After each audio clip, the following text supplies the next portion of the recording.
अस्सलामुअलैकुम नाज़रीन कराम, नई वीडियो में आपको खुश आमदीद कहते हैं। आपने एक जुमला अक्सर सुना होगा कि ये वतन तुम्हारा है, हम हैं खामखा इसमें। आज ये साबित भी हो गया है, आज ये साबित हो चुका है कि इस मुल्क के अंदर आइन और कानून नाम की कोई चीज़ नहीं है। ये मुल्क बदमाशिया का है, ये मुल्क शरीफ माफिया का है, ये मुल्क ताकतवरों का है। इसमें मेरा और आपका कोई लेना देना नहीं है। इस मुल्क के अंदर दो कानून हैं, इस मुल्क के अंदर लाकानूनियत है, इस मुल्क में गुंडा राज है।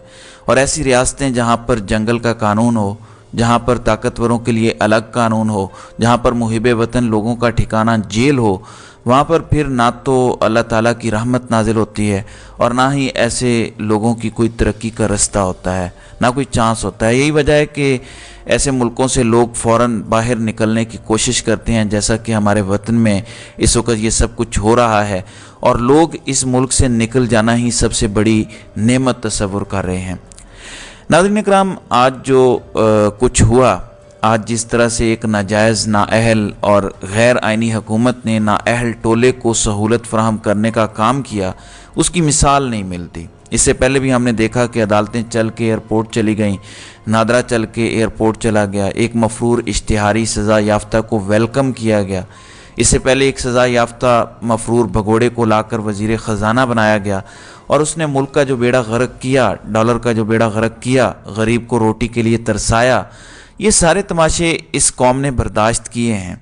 इलेक्शन नहीं हुए, आइन टूट गया, अदालतें किस तरह से लेटीं, सब कुछ इस कौम ने बर्दाश्त किया। फिर साबिक वज़ीर आज़म को गोलियां मारी गईं, इस कौम ने वो भी बर्दाश्त किया। साबिक वज़ीर आज़म को ये कहने पर कि मैं ग़ुलामी तस्लीम नहीं करूँगा, अमेरिका कौन होता है हमारी हुकूमतें गिराने या हुकूमतें बनाने वाला, इस बात पर भी उस पर संगीन गद्दारी का इल्ज़ाम लगा के कल उस पर फ़र्द जुर्म आयद की गई।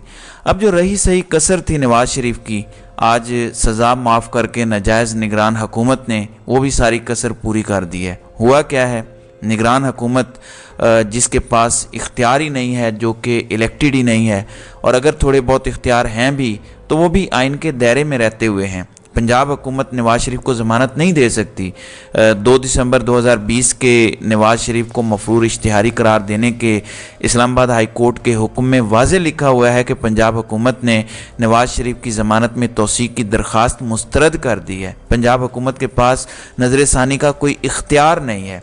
दूसरी बात यह है कि नवाज़ शरीफ को मेडिकल ग्राउंड पर ज़मानत मिल ही नहीं सकती क्योंकि सरकारी मेडिकल बोर्ड का कोई रिकॉर्ड मौजूद नहीं। तीसरी बात, नवाज़ शरीफ अगर बीमार थे तो कुछ अर्सा पहले दुबई और सऊदी अरब तक कैसे आ गए थे। कुछ दीगर ममालिक में कश्तियों की सैर की वीडियोस और तस्वीर मौजूद हैं। नून लीग वालों के बयानात मौजूद हैं कि नवाज़ शरीफ के वापस ना आने की वजह रिस्क फैक्टर ज़ीरो होना और गारंटी ना मिलना है। अब इमरान खान की गाड़ी को इस्लामाबाद हाई कोर्ट में के हाथे में लाने के लिए पिम्स के सरकारी डॉक्टर्स के बोर्ड की रिपोर्ट मांगी गई थी, जबकि अब नवाज़ शरीफ को एक जाली मेडिकल रिपोर्ट पर रिलीफ कैसे दिया जा सकता है। दूसरी जानिब नवाज़ शरीफ को 10 लाख रुपए के मचलकों के एवज़ इंसदाद दहशतगर्दी की अदालत से ज़मानत दे दी गई है और 20 नवंबर तक केस मुलतवी किया गया है, जबकि वकला ने वो रकम जमा करवाई है और इसी अदालत ने दायमी वारंट गिरफ्तारी भी मनसूख कर दिए हैं। अब नवाज़ शरीफ इस वक्त इस्लामाबाद हाई कोर्ट में मौजूद हैं। आपको अंदाज़ा होगा कि इस्लामाबाद हाई कोर्ट में भी यही होगा, यहाँ से भी इनको यकीनन ज़मानत मिलेगी। अब ये सब कुछ कैसे हो रहा है? क्या निगरान हुकूमत का ये मैंडेट था कि वो एक मुजरिम की सज़ा को माफ़ करे? फिर निगरान हुकूमत तो 90 या 60 दिन के लिए होती है, जबकि पंजाब की निगरान हुकूमत को 6 महीने गुजर चुके हैं, जिसका कोई पता नहीं है कि ये कब तक मज़ीद चलेगी। इस निगरान हुकूमत ने नवाज़ शरीफ की सज़ा माफ़ कर दी है क्योंकि वो लाडला है, क्योंकि ताकतवरों ने उसे ग्रीन सिग्नल दिया, क्योंकि उसे चौथी मरतबा वज़ीर आज़म बनाना है। फिर कहा जाता है कि मरीम नवाज़ के पास तमाम ताकतवरों और जजों की वीडियोस मौजूद हैं, वो इन्हें कंट्रोल करते हैं और सभी उनसे ब्लैकमेल हो रहे हैं। कल एक खबर आई, आफ्ताब बाजवा जो कि सीनियर वकील हैं, उन्होंने ये दावा किया कि काजी ग्रुप के 2 जजेस की वीडियो भी रिकॉर्ड हो चुकी हैं, जहाँ पे जजेस अयाशी करते हुए शराबें पीते हुए पकड़े जाएँ। आपको याद होगा एहतसाब अदालत के अरशद मलिक मरहूम, जिनकी एक वीडियो आई थी, उन्होंने शराब पी हुई थी और डांस कर रहे थे और उसके ज़रिए फिर उन्हें ब्लैकमेल किया गया। तो जिस मुल्क के अंदर जजेस, जिस मुल्क के अंदर ताकतवरों का ये हाल हो, کوئی آسٹریلیا کے اندر جزیرے لے کر بیٹھا ہوا ہے، کوئی سعودی عرب کے اندر ملازمت کر رہا ہے، کوئی ریٹائرڈ ہوتے ہی اربوں روپے کا چونا لگا کے ناروے اور ڈنمارک کی سڑکوں پر سیریں کرتا ہے، تو ایسے ملک کے اندر پھر آپ کیا کر سکتے ہیں؟ اس پر کیا بات کی جائے؟ اس خبر پر کیا انالیسس کیا جائے؟ اب نواز شریف کی سزا کس نے معاف کی ہے؟ محسن نقوی کی حکومت نے۔ کیوں کی ہے؟ کوئی بول نہیں سکتا۔ کیا یہ نگران حکومت جائز ہے؟ نہیں، بالکل نہیں جائز۔ کیا یہ اختیار تھا اس حکومت کے پاس؟ بالکل نہیں تھا۔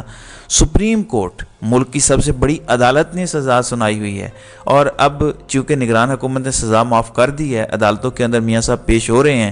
اس وقت اسلام آباد ہائی کورٹ میں بس آخری ضمانت کے لیے سماعت جاری ہے، وہ بھی منظور ہو جائے گی۔ مری انہوں نے ٹھکانہ بنایا ہوا ہے، اب اپنے بڑے لاؤ لشکر کے ساتھ وہ عدالتوں میں آ رہے ہیں۔ اب انہیں تو کلین چٹ ملنے جا رہی ہے، لہٰذا اب وہ پاک صاف ہو جائیں گے۔ حالات یہ ہیں کہ آج جو صحافی اسلام آباد ہائی کورٹ کے باہر تھے، نون لیگی ورکرز میں اتنی طاقت آ چکی ہے، وہ اتنے اوور کانفیڈنٹ ہو چکے ہیں کہ انہوں نے صحافیوں کو مارنا پیٹنا شروع کر دیا ہے، یعنی اپنے مخالف کو برداشت کرنے کی روش ہی ختم ہو چکی ہے۔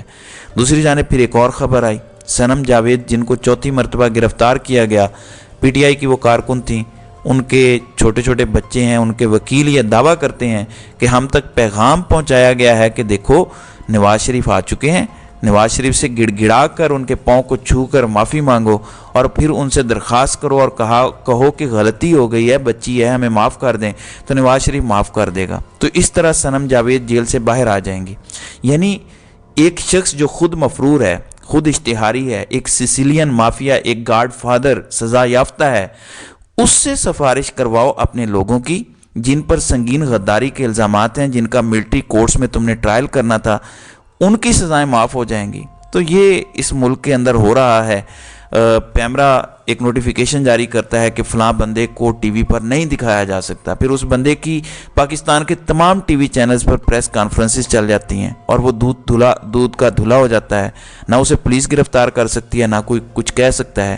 بس ایک بندہ آتا ہے، 9 مئی کی مذمت کرتا ہے اور کہتا ہے کہ عمران خان غدار ہے، عمران خان نے ہمیں اکسایا، اس کے بعد اسے بھی کلین چٹ دے دی جاتی ہے۔ اس کے بعد وہ حکومتیں جن کے پاس کوئی اختیار نہیں ہے، کل محسن نقوی نے کہا کہ کرمنلز کو الیکشن کے اندر کمپین کرنے کی اجازت نہیں ہوگی، اور جو خود اشتہاری ہے اس کو وہ سلیوٹ مار رہے ہیں، اس کو پولیس سلیوٹ مار رہی ہے۔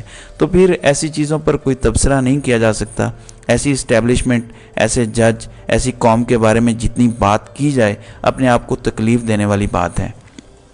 اب ان کی تو سزائیں معاف ہو جائیں گی، کل اسحاق ڈار کو بھی بری کیا گیا، تو اب یہ سارے باعزت بری ہوں گے، جبکہ محب وطن پاکستان کی عزت کی بات کرنے والے، امت مسلمہ کی بات کرنے والے، فلسطین اور کشمیر کا مقدمہ لڑنے والے، اسلامو فوبیا کے لیے اقوام متحدہ کے اندر جنگ لڑنے والے، غریبوں کو راشن کارڈ دینے والے، ان کو صحت کارڈ دینے والے، احساس پروگرام چلانے والے، پناہ گاہیں چلانے والے، جیلوں کے اندر ان کو سزائے موت سنائی جائے گی، جبکہ اشتہاری مفرور، ملک کا بیڑا غرق کرنے والے، ملک کو لوٹنے والے، اپنی اولادوں کو بیرون ملک سیٹل کرنے والے، وہ اولادیں جو کہتی ہیں کہ ہم تو پاکستان کے شہری ہی نہیں ہیں، وہ اس ملک پر راج کریں گے۔ تو یہ تماشا لگا ہوا ہے، سبھی دیکھ رہے ہیں۔ اب اس پر مزید کیا کہنا، بس یہی دعا ہے کہ اللہ تعالیٰ اس ملک پر رحم کرے اور اس قوم کو ہدایت دے کہ وہ اپنے حقوق کے لیے آواز اٹھائے اور اس ظلم کو چیلنج کرے۔ تو ناظرین کرام، آپ کی اس ویڈیو کے حوالے سے کیا رائے ہے؟ آپ اپنی رائے کا اظہار کامنٹ سیکشن میں ضرور کیجیے گا۔